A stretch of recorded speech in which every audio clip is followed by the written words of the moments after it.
Hey guys, today I'm going to cook some chicken breasts and pasta sauce. So let's get crocking. I've got some boneless, skinless chicken breasts here. These were $3.99 per pound, so it was $13.69 for this package. I think I used like 2 of them, so I'm just going to put them in the crock pot and then pour in that jar of pasta sauce. I'm seasoning these on both sides with some kosher salt. I already did that first one. And get them on top too. A little salt on top there. And, you know me, might as well use a little bit of Johnny's seasoned pepper as well. Besides peppers, it says sugar, red, and green bell pepper, garlic, and onion. The pasta sauce I'm going to use is Classico Traditional. This is a 24-ounce jar.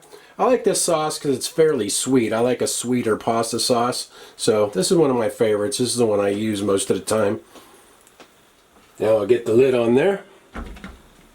Chicken breast tends to dry out, so I'm going to cook these on low and I'll let you guys know how long it takes.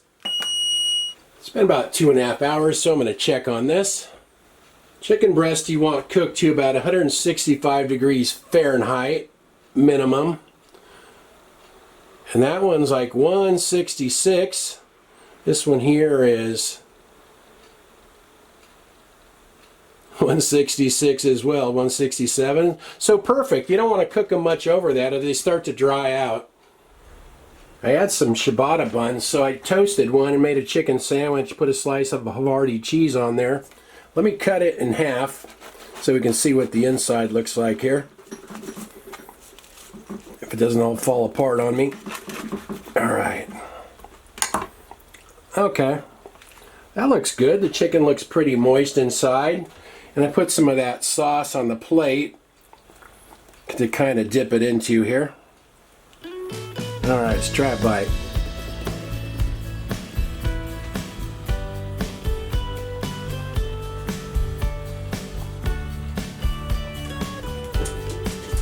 That's good. That's a pretty meaty chicken sandwich.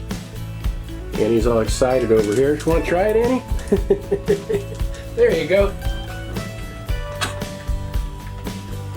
Inhaled. Well, that was good. The last time I did it, I boiled some pasta on the stove and mixed pasta in with it instead of making a sandwich. And the cooking time was 2.5 hours on low, but if you cook more chicken, it'll probably take a little longer than that. Anyway, I'll write everything in the description like usual. Thanks for watching. See you guys next time.